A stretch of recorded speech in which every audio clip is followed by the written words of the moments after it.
Misfits, people ask me all the time about tools that I use in my life and business to maximize my success. I usually start by telling them one of my most powerful tools is my morning habits. And of course, they look at me somewhat confused. I then explain how important it is for me to center myself and how I begin my day and plan for my success. It's critical to consistent high performance. And it doesn't take me long, about 5 or 10 minutes, because I use a great resource called the 5-Minute Journal.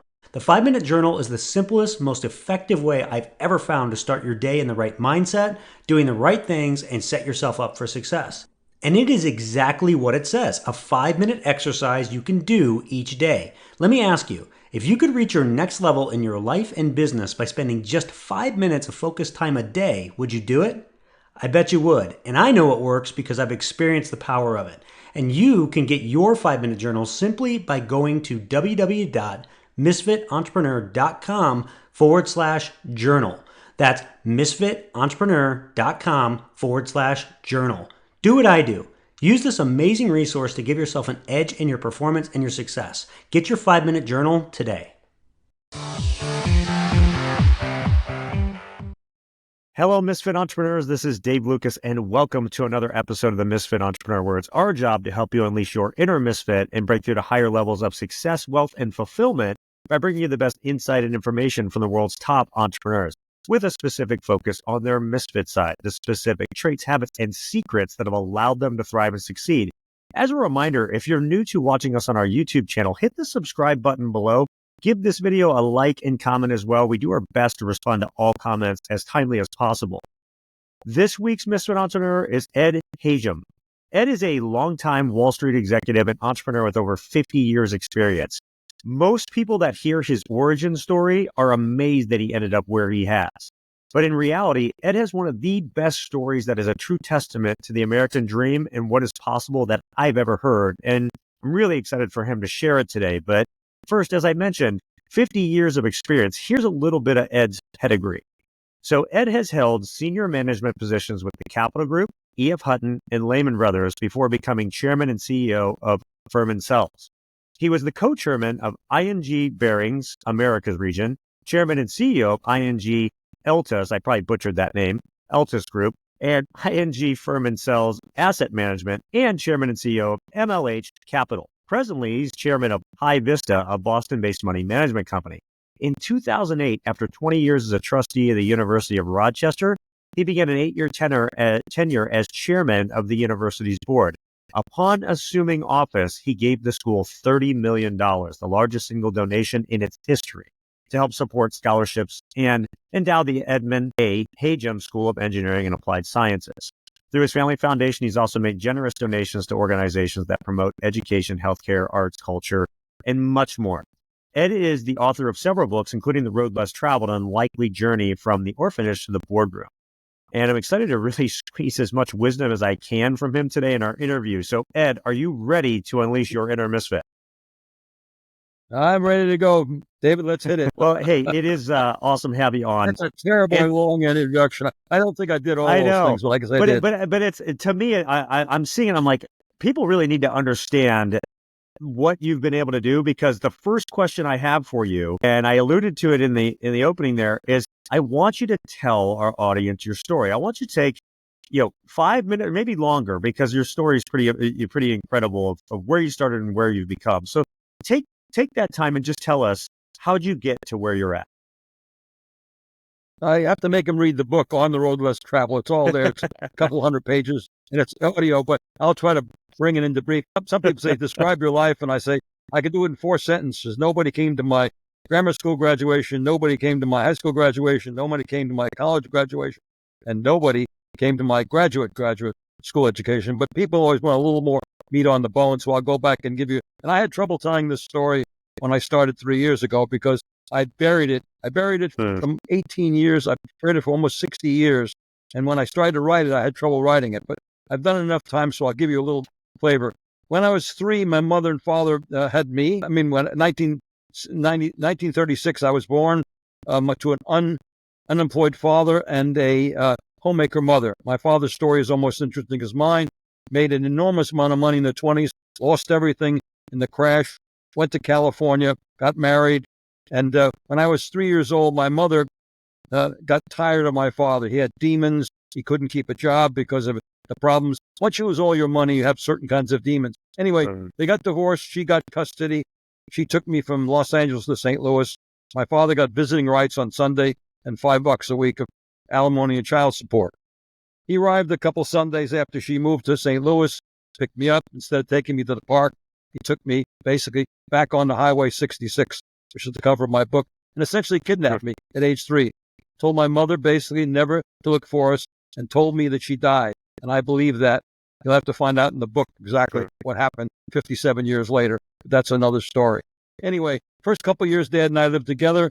He was a radio operator aboard a ship, so I spent most of my time in inexpensive hotels or with friends and neighbors. We had no relatives.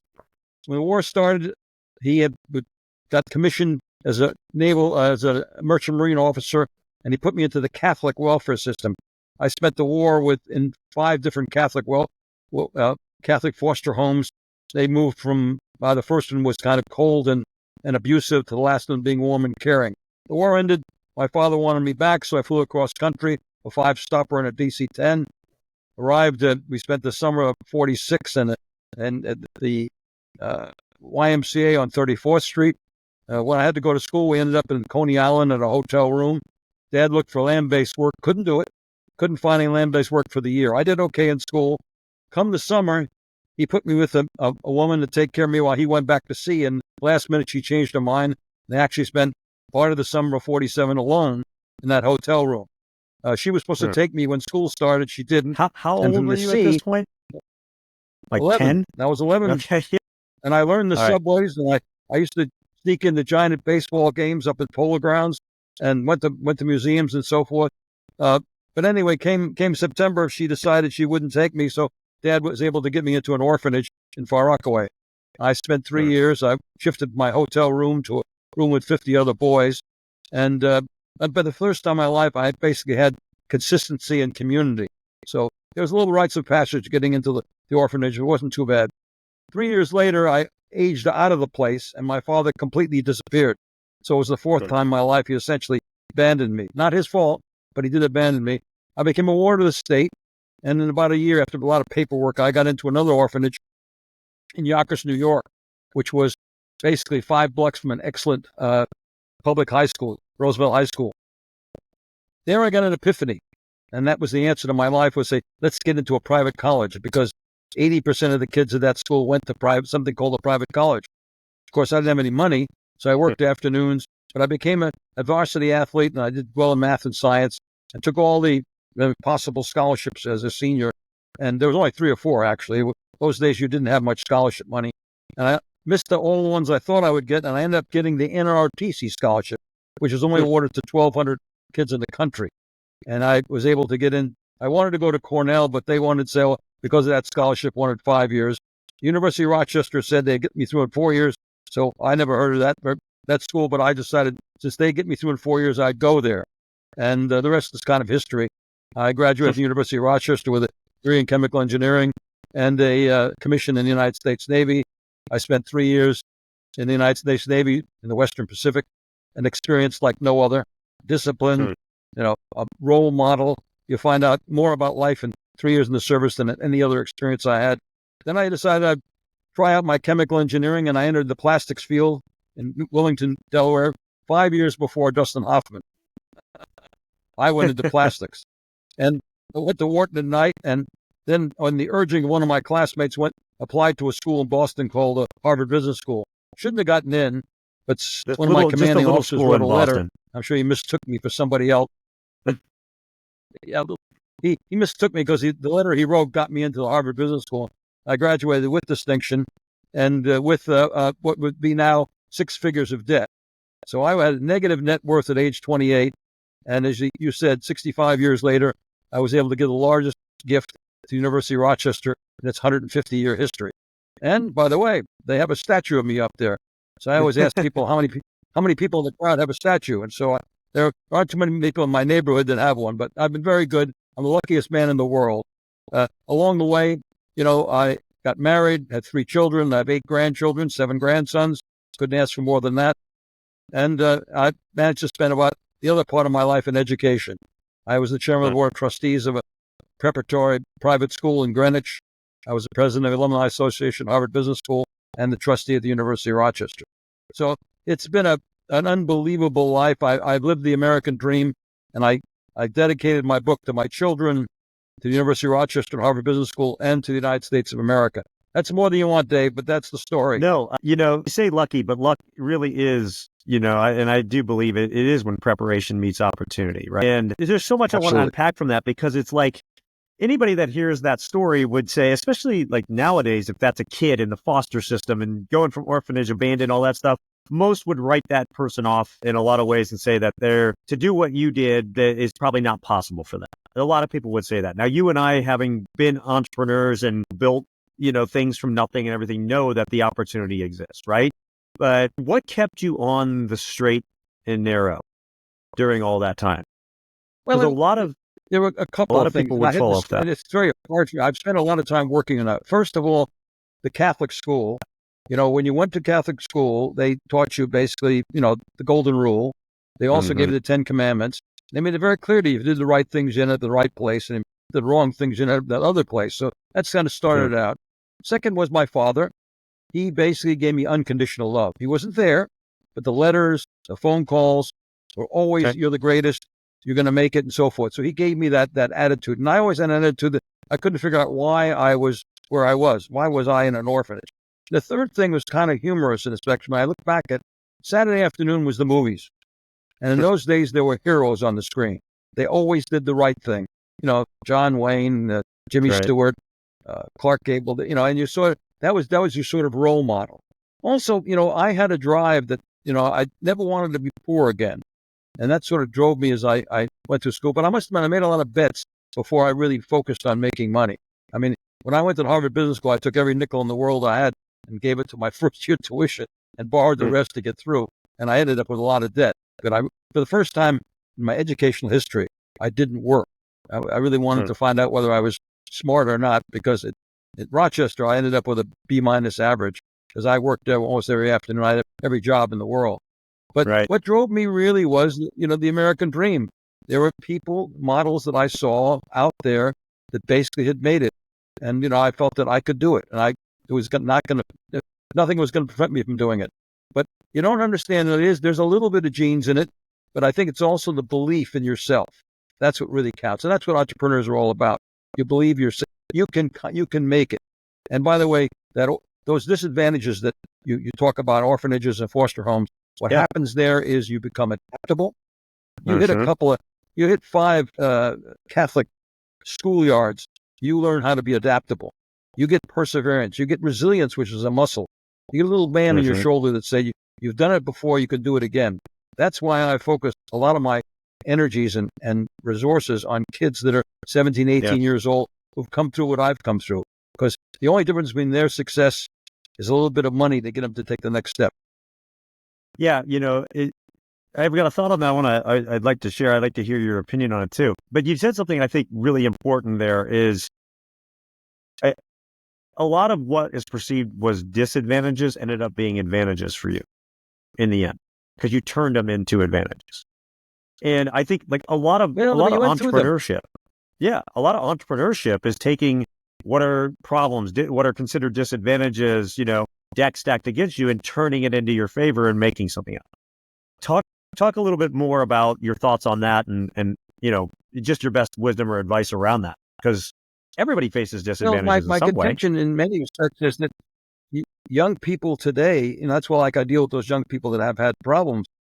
Kids don't have enough problems. You got to be uncomfortable when you're a youngster and get through those problems. If everything is easy for you, then when you come across a real problem as an entrepreneur, you can't handle it. And also in those disadvantages where you can't really see the future when you're a youngster, all you see is the next couple of days and you do the best job you can. That's exactly what an entrepreneur does.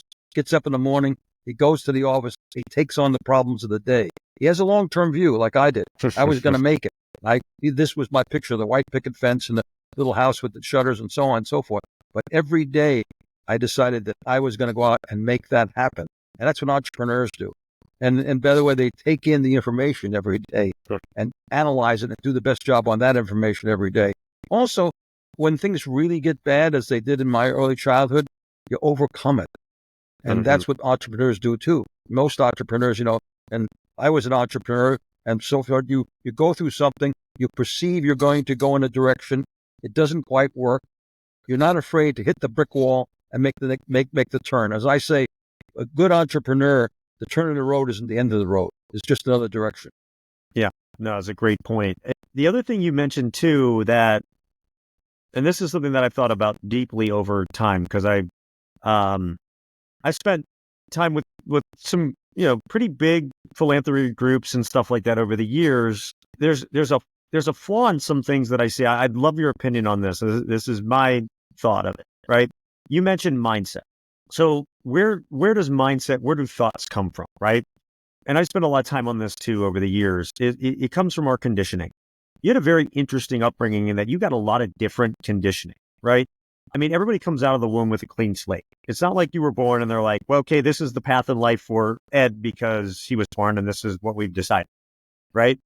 Your subconscious directs a lot of things, but your subconscious takes a lot of things in from your situations, right? Parents, friends, family, school, media, culture, religion, all these things help shape your natural reactions to things that happen in life, and a lot of that stuff that we pick up is really good, right? There's a lot of values and different things that we get. Like you mentioned, your dad's letters, is a perfect example of, in a way, kind of conditioning you by giving you, that, not tearing you down, but building you up and stuff like that, right? That's part of conditioning, whether he was there or not. Those made an impact, and that's why you remember them and everything. And a lot of people don't realize that they've been conditioned. And if they do, and they learn to look for and find those things that maybe their thought processes or their natural tendencies or reactions to things that maybe that really weren't something they chose to have, but kind of have just happened by habit over time, or because they've been told it over and over again, even if it's not true. Once they realize that and they change what those are for themselves, whether it's changing a thought pattern or recognizing a negative reaction or negative thought and choosing to have a different one, it's really the ultimate in personal power. What I hear a lot is to help kids, to help these things, is we need to throw more money at the problem. We need to build another rec center. We need to do these things, right? To me, that's not the problem. The problem is the conditioning has to be changed. What has been your experience with that? Because it really, if you don't change the thought processes, it doesn't change in the end. You have the same problems over and over again. You're in trouble, Dave. You're right down my alley. This is my present crusade. I want to start off with the fact that you are a combination of your genes and all those things you talked about, that environment for the first 16, 18 years. You have no control over your genes. You have no control over that environment. So in my second book, which is a fable, this young man arrives on an island, just like you arrived at a freshman year in college or your first job. And it's the first time in your life you can basically say to yourself, who am I? And this is the part of me that I want to keep. This is the part of me that I like to get rid of. These are the parts of me I want to add. That's what you're talking about, this new mindset. So what I've done is I've created a course. See, I believe that somewhere in that 16 to 19 or 20-year-old, you should take a course, a workshop that asks you questions. Who are you? Where do you want to go? How do you think you might get there? Why do you want to go in that direction? So I've got 4 beta sites now where they're starting to look at this kind of a question. I want to add a dimension to education. There's a fellow named John Trullo Adams that says there are 2 kinds of education. One teaches you how to make a living, and the other one teaches you how to make a life. We do a reasonable job at school of teaching people how to make a living. We do an unbelievably poor job formally of how to make a life. It's in the dormitories and dining rooms and so forth. So I created this course, which has 8 sessions to it. And basically the kids go in and first of all, they describe who they are when they're 18 years old. And that gets into the genealogical effect, the environmental effect, and they start to talk between each other. And of course, if you get a half a dozen kids in a room, obviously they start to see likenesses and differences between each other. They can learn from each other. But they write down. So when they graduate, they take this first year or second year course. They write down when they graduate, they get a diploma in chemical engineering, and they get a life design. They've written their life design in pencil because there'll be changes in the road. But at least you think you can start basically test those kinds of questions that come up when you ask, who am I? For example, in my sophomore year, I wanted to be a physicist. So instead of taking the engineering physics course, which I was supposed to take, I took an advanced physics course to get myself in with the physicists. And after 6 months, I looked around and said, boy, this isn't for me. These are not my people. They work harder than I do. They're smarter than I do. I got the devil out of that. I did the same thing when I was in graduate school. I wrote down I want to be an international businessman. So I went out and tested that. I went to Belgium and I worked in a Belgian chemical company, learned to speak French, but I found that this was not for me also because I was much too early in international business. Back in the 60s, it was not a place to go. So those are the kinds of things. You're absolutely right. The mindset, though, is your ability to get a hold of who you are and start to change and add those things that'll make you what you want to be. And those are very difficult. It isn't calculus and chemistry or English and history. Most never Personal do it. Experience. Yeah, and most never really do it. And they wonder why they maybe don't reach what they want or whatever, because most people don't get what they want because they don't know what they want. They've never even taken the time to define who they are. They don't know what their principles are. They don't know what they stand for. They don't know, what they're, even how to, learn how to reframe things in their mind that maybe aren't true, right? So it's wonderful to hear that you're doing that, because to me, that's the crux of the issue for a lot of these things, right? Throughout the world, honestly, in a lot of ways. And it's also one of the things that you find. Book says they're basically. Go ahead. They're basically 8 words that count. It's self, family, work, community. Those are 4 parts of life. And then the 4 P's that my book called: find your passions, overused word, talents, interests, and so forth. Find your principles, those lines you won't cross, those rules you want to live by. Find your partner. This one thing about an entrepreneur, I find that you're only as good as the people you surround yourself with. And I can go into that in great depth. And then finally, write some plans down. Write them down so you can see what you think. Thinking is so fuzzy. Talking is pretty fuzzy. But writing it down and looking at it and say, here's where I want to go. Every time I took over a company, I would spend a significant period of time writing a plan so that when I go back, so this is what I thought. Because once you get into the war, as an entrepreneur, you're dealing with day-to-day problems. But if you've got a plan, you know where you want to go, you're better off, and you go back to it on a weekend and say, this is where I want to go. What am I doing right? What am I doing wrong? Sorry, Dave, I get wandered off here. Thanks for adding. No, thanks for adding. We could spend the rest of the interview talking about this subject, right? But I've got a number of other things that I do want to ask you. So we're going to take just a quick 1-minute break. We'll be right back and we'll dig into those things.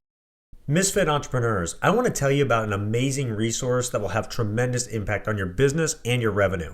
I have used this solution in multiple businesses and it has made an incredible difference. Let me start by asking you something. Do you know how much it costs your business when just one salesperson doesn't step up to deliver? Do you really know? The cost can easily exceed 6 figures for just one bad hire, not just from the time, effort, and resources in hiring them, but from the lost business and downtime as well, as you have to go find a new salesperson and everything surrounding that.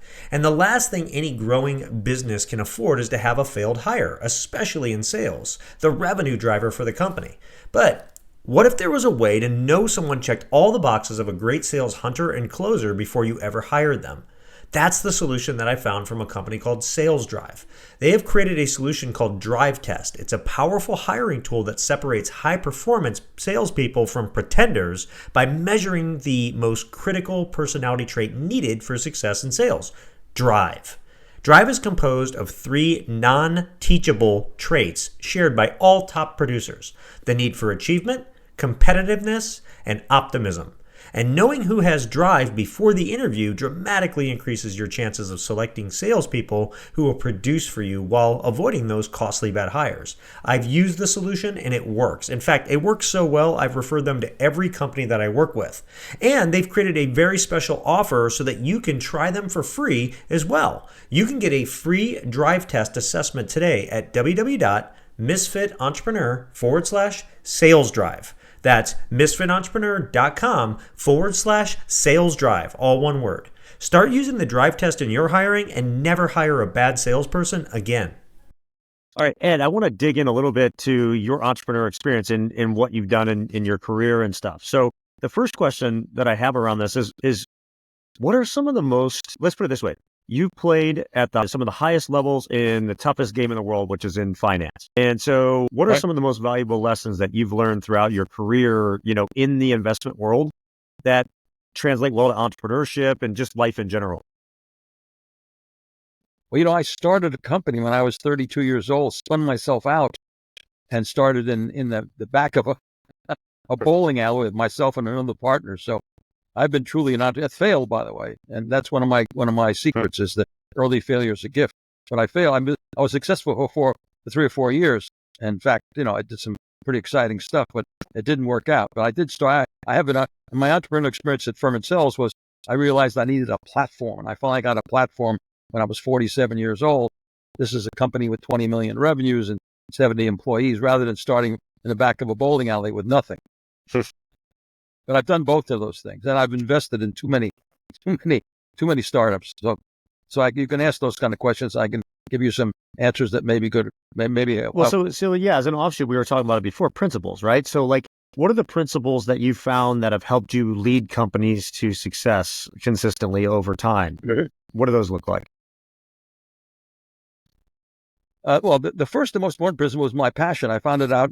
I didn't find it. I started it in college when I was putting together a humor magazine from scratch. I found one of my great excitements was putting people together to solve a problem or create a product. But once I did that, I found my greater passion or my interesting passion, and I thought sort of passion I didn't realize, found this out maybe 15 years later, was that I really enjoyed helping people do better than they thought they could. And people felt that. They felt that I really wanted them to do well.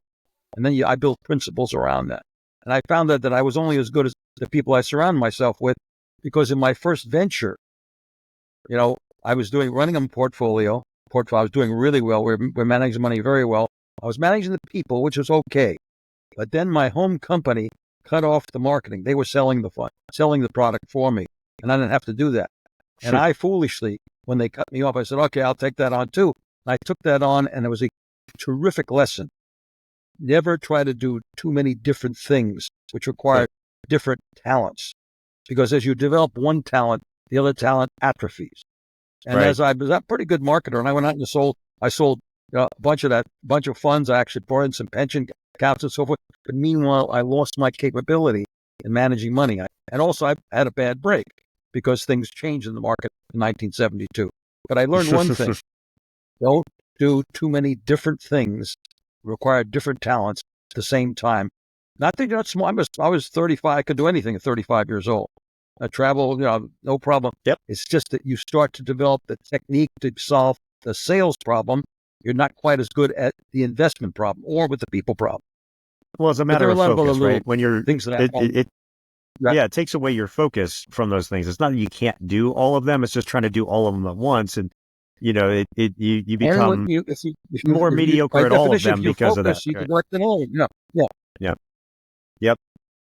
You mentioned something. That's one thing that I really learned. But also this concept that if you're going to be an entrepreneur, you got to communicate to the people that you're interested in them. Because I found in the Navy, you can't get anything done without a dedicated and motivated team. There's no two ways about that. And if you don't have that, I don't care how good the product is, whatever else is, or how good a salesperson you are. In today's world in particular, there was a time in the old days when a really strong person could probably run a company by himself or, chase people. Today, it's different. You got a different group of people, the people that want this kind of satisfaction today. They don't want, somebody to lead them down the path. In fact, this one of my principles became, as I started to go forward with the larger groups of people, was, you can basically accomplish almost anything if you don't care who gets the credit. And I took that even the next step. I started to constantly deflect credit. No matter what happened, when people came to me and said, you did a great job, I'd always say, no, it's Mary and Jose. And you get a trifecta out of that. You feel good. The person who suggested it to you feels good. And when Mary Jane and Jose find out, they feel good. And you basically are always constantly thinking about who else did the job. And I find that that's a real secret in today's world is don't worry about who gets the credit and deflect it if you can. Constantly deflect credit. And that gives, because if you're running the show, you'll get the credit if the whole thing works. And so I'm not worried about that. And I also, there are little tricks that I learned, which I thought The old days, you could own 100% of the company, especially in the finance business. Today, not. The thing I did when I bought the company back the second time, I put 200 people that I issued stock to. And so I almost didn't have to come to work because they were carrying the rock up the hill every morning without me. Well, and it is a really great point. I mean, as you evolve as a leader, if you're gonna be successful, you're gonna learn to park the ego and stuff. It's a lesson I learned the hard way, in my career after having built a team that basically all left because I was trying to make them all me, right, and stuff, right. So I've been through that, and that's my first operation was that way. Got humbled, right? And while we're kind of on this, you guys got topic, be just like me. Exactly. I mean, and you've been a leader in many capacities too. So while we're on the subject, like, what do you think, besides obviously parking the ego and, letting the others have the credit because they are the ones on the ground. They're on the front lines doing all of this, right? What are some other important, qualities or lessons of effective leadership? Leadership basically is not to lead as much. Make sure you take the macro and they understand where we're going in general, but try to give them a certain amount of leeway in their operation because that's where your creativity is going to come. Creativity is going to come from, as you said, people on the ground. They bring back the information from the client. This is what the client wants. And one of the constants in that's one of the things people, death and taxes are not constants. The only two constants are inner voice and change. And your game as an entrepreneur is to make sure you keep track of change. And that change comes, you can be smart and read all the books and listen to all the podcasts, but the people coming back who are on the ground, talking to the client, mano a mano, they're going to bring you those changes that you have to make. And they have to pay attention to that. So that's one thing. I also find that just being with the people and also, I call it congratulate and celebrate. Almost every couple of weeks, I had a woman who basically would keep track of births, deaths, any kind of problem with people. She would come in the morning, so Joe's going to have a baby this week, and I called Joe up. I remember my classic experience. One of our young people at that time we had 600-700 people, so I didn't know everybody. This kid was one of our brokers on the stock exchange floor, was giving his kidney to his brother. So I called him that morning before he went. That spread all over the firm. I mean, I did it because I wanted to do it, but that basically I paid attention to people.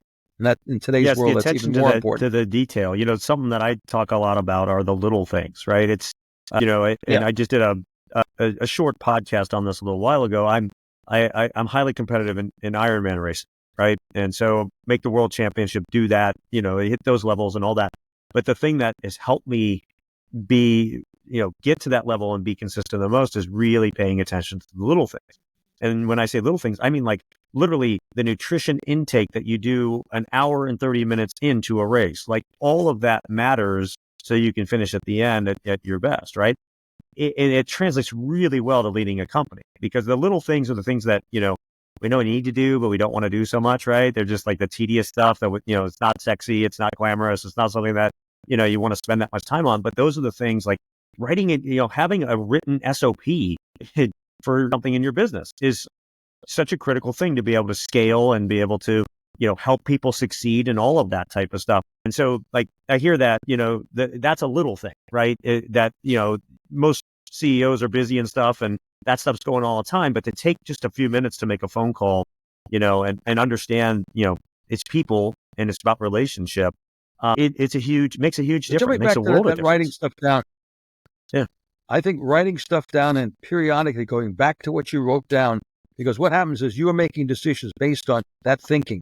And if you go back and say that thinking is not right anymore, you got to change those decisions. So one of my secrets is writing down a plan, I wrote about a 90-page plan when I took over from Mansell's. I went through each business. Said, here are the determinants of the success. Here's the determinants we have. Here's the one you have to add.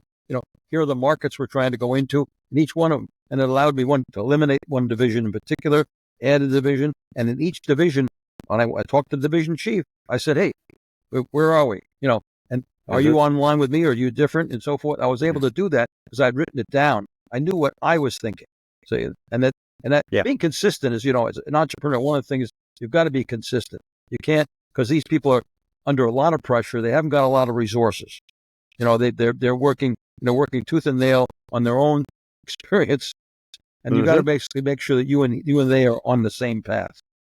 Oh yeah, I say this all the time on the show. I've got a formula called DCP, which is discipline, consistency, and perseverance is the key to winning in anything. Perfect. Discipline is doing the things that you need to do even when you don't want to do them. Consistency is doing that day in and day out without fail. And even if you are disciplined and consistent, you're going to hit insurmountable roadblocks, plateaus, things that if you aren't willing to continue going at it every single day until you get through it, that's where you'll plateau. That's where you'll stagnate, right? And so I love hearing you say that about consistency. Another thing that you mentioned earlier, I want to go back to because it's you mentioned the market changed in 1972, right after 1971 when we came off the gold standard. And Right. markets have evolved significantly over the decades. And so I would be remiss if I didn't ask you a little bit about some of that experience truly investing. So what are some timeless, maybe investment principles that you believe hold true no matter what the era, no matter what happens? Well, one of the things you got to find out is who you are again. See, one of my problems is I was trained at Capital Research as a low price earnings multiple value investor. And not only was I trained that way, I'm more comfortable at it. Yeah. So I start off with a bias, and that's what happened because from 68 to 71, I was the top of the pile because my particular aspect, I could buy low PE, small companies. I did my research those days. Research was a new science. You didn't have a lot of people visiting companies and so on. And in 72, what happened was that all the small stocks went down and 50 big stocks went up, big high PE multiple stocks. Now, I was marketing the fund and paying less attention to the overall market, so I missed that. And that was demise, and I had to sell the company back because I had a very bad year and a good year in the market. Well, it wasn't a good year, but the indexes showed it was a good year. The time principles, first of all, find out who you are and where you're comfortable. And don't be afraid don't try and be something you're not. If you're not a growth person where you like, very expensive stocks that have very exciting long-term futures, then that's okay. That's who I am. I'm a oil, uranium, silver, a person who buys things that are cheap. That's my game plan. That's always been my game plan. And I wait for that cycle to occur. That's the first thing you have to do. Second of all, is also know, are you in cycle or out of cycle? Because these things go in cycles. And you have to find out in the market, are things doing well, too well? And that was happening to me. They were doing too well for me. I was doing really well. And you recognize that's going to change. And you have to pay attention to that change. And then again, if you're running a bigger company, you obviously get some people who do things different than you do. So they can sort of indicate to you that, here, Ed, it's starting to change. Be careful. And so that's the other process. But I always find great advice as an entrepreneur for any business, though, too, You got to, as whoever you are, and find out what those principles are and stick to them. And of course, if they don't work, you got to sort of modify them a bit. But mine have worked for over a lifetime. I buy low price earnings multiples that Wall Street, that people are down on, or that things are out of favor. And I try to get the bottom of the S curve. And that's basically been my orientation for a long time. Supply, demand, simple things like that. Other people, and I was, for a while, I did build a technology practice when I was at Firm Cells, but I didn't do it. I got people that understood technology. Technology is one of the most exciting areas, but it's an area where I have never done very well because I can't understand, and I'm a little bit risk averse given my father lost everything in 29. I'm risk averse. And when you buy a company that's got, great technological future, and then some morning you wake up and it's gone, and that's what happened in the late 90s to all those e-companies. And I was short all those e-companies, and I did pretty well again. And who you are. But I'm not afraid of someone. There are people I know that have done better than I have done because they understand, long-term growth. They understand technology. They're willing. In biotech, a whole bunch of, biotech's the most exciting field in the country, but I can't do it because companies don't earn money. You've got to keep track of certain things that don't interest me, like, is the government going to approve it, so forth. So what you basically find is who you are, what kind of investor you are. And then of course, on a long-term basis, you look at the cycles, and there are big cycles, and I always find the key to it is not to lose money, not to lose it all back again. And I've always been much too bearish too soon, but I think that Bernard Baruch said, if you sell too early, it's not too bad. And that's been my mentality. But other people do it. But it's a personal experience. Some of the best investors have been growth investors. And we've had a very good market for a very long time. So the growth investors have done very well. Yeah, that wasn't a good answer, but it's my answer. No, it's good points all around, because when you're saying stick to what you know, stay consistent at it. There's going to be cycles that are up and down. Learn to recognize when things get too hot in a cycle, because the other side is right around the corner. And I equate that to entrepreneurship. If your business is killing it, right, you can continue, but you have to be weary of that shift that can also start to derail it, right? I always call it like a healthy paranoia. When things are going really well, I'm kind of looking over my shoulder going, okay, where's it at? What am I not preparing for, I'm a director of a company that, we started with nothing. Within 2 or 3 years, we had 10 million revenues. I begged the CEO to go out and just, get money. Yeah. Sales have leveled off now. We're trying to get money now. It's not so easy. Best time to get money is when you don't need it. Good times, you have to say, exactly right. The most important time is get money when you don't need it. When everybody's throwing it at you, take it. But you have to take money. You see, one of the principles of my mind, more entrepreneurs go out of business for lack of funds than any single thing I've ever found. They run out of funds. Net cash flow is the lifeblood of a business. Exactly right. Yep. Now, so last question for you. You mentioned it several times, and I've been kind of thinking about it because it weaves through a lot of this stuff. You've mentioned your experience in the Navy several times and how that's helped you in your life for success and kind of instilling the values and things in you. What are some of those major things that, the Navy taught you that have helped you in business and life that you feel have made the biggest difference? Start off with age being 22, reporting aboard ship in Okinawa. The captain on the second day introduces you to 80 or 100 men who report to you, ages 18 to 55. Overnight, you know what it is to be a role model. And that's what you are as an entrepreneur. When you're an entrepreneur, everybody's watching you every moment. That's not only in your work, but in your personal life as well. So I was a role model overnight at age 22, and there was a great experience because these 100 men, they're all different, and I had experiences like no other with people. So the people experience was unlimited. The 45-year-old, 50-year-old warrant officers, Ed, you got 6 months or else, and I had proved to those guys, even though they reported to me, I had to prove my worth to them. That was the one. The second one was discipline. There are certain work type experiences like the Navy where there are rules you must follow. In business, many states break all the rules, but in certain businesses and certain conditions, there are rules and times when rules must be followed to the letter of law. When you fire a gun, you fire a gun. Somebody says, do it, do it. So that was another sort of positive and another learning experience. So I learned what it was to be a role model. I learned what it was to follow the rules. I learned discipline because all those things required me to change my MO a little bit, and that I had to be disciplined in what I was doing at all times. And in the Navy, discipline is very important. I also understood chain of command. I understood what it was to have a person say to you, you got to do this. And you can't say to him, well, I don't think so. He says you do it, you do it. And then, taking care of yourself, living in small quarters, always looking shipshape. Coming out in your dress whites, and the admirals coming aboard. Those are all kinds of things that happen very quickly, and you have to come to grips with them.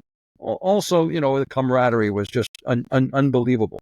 And then, of course, going to Japan and getting total experience in the Japanese culture. I spent, 3 years. Actually, I spoke a couple hundred words of Japanese. Those were the big rebuilding years too, right? That was Marshall Plan. The biggest mistake I made was not buying stock in Nikon and Sony and so forth, which selling pennies per share. But I guess my mind was in a different direction at that point in time, and I didn't have any money anyway. But it was, and then of course we had Marines aboard my particular ship, so I learned a whole different culture, especially by playing poker with them as well.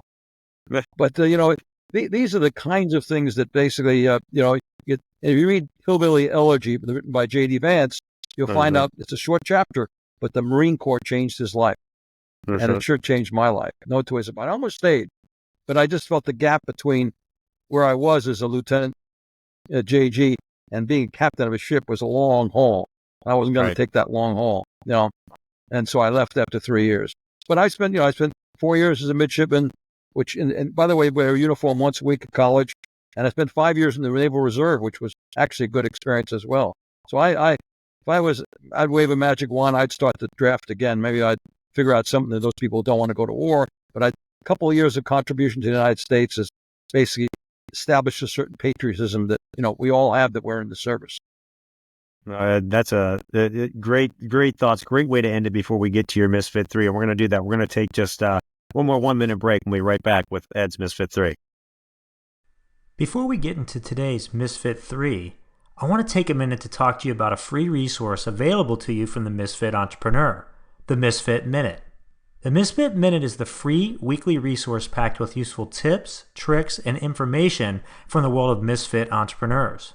It not only includes further resources on the week's Misfit Entrepreneur guest, but additional links, articles, and resources to help you be more successful. It's delivered every Friday to your inbox. To sign up, all you have to do is go to the homepage at www.misfitentrepreneur.com and you will see the Misfit Minute sign-up page. Don't miss out on this great resource and all it has to help you. Sign up today and look for it this Friday. Okay, it's time for Ed's Misfit 3. These are the 3 things that he wants you to take that you can put in your life, your business, and make a difference for yourself starting today. The way that I always frame this to every guest that comes on the show is I say, hey, look, if you're going to leave this earth tomorrow and you can only leave behind your 3 best pieces of wisdom to help the generations that come after you live their best life, what would those 3 things be? So, Ed, what are your Misfit 3? First of all, my Misfit 3, and I think it's a very good exercise because I think about it a long time, but actually 3 things came to me pretty quickly. First of all, you got to believe that anything is possible at any time. We've seen people, I use the word, Herb Allen was 51, still hadn't gotten started in the business and became very, very wealthy. So whether you're starting at 18 or 50, anything is still possible. And I'm living proof of that. I'm humble because I don't want to be too boisterous, but it's been a good life and anything is possible, especially in the United States. The second thing is education is the solution to everything or almost everything. And in your lifetime, especially young people, you're going to have to, it's a lifelong process. You're going to have to keep getting re-educated. And I'll give you a simple example. I was a star with something called the slide rule in 1958. I went into service. 3 years later, I got a job as an engineer. They weren't using slide rules anymore. They were using something called a computer. And so that's a very important change that occurs. So and by the way, I've had a couple of pivots in my lifetime. You're all going to live to 100. You're going to have a number of pivots, and you're going to have to learn about what the changes are in those pivots. And so, for example, now I'm in the book selling business. I'm learning all about how lousy publishing business is and how you always lose money by selling books. I lose about $10 per book in each book that I sell. So education is a solution to everything. And the third one is harder because there are lots of third ones. The one I found most useful was never be a victim. And that never be a victim. Use the energy in being a victim to ask what's next.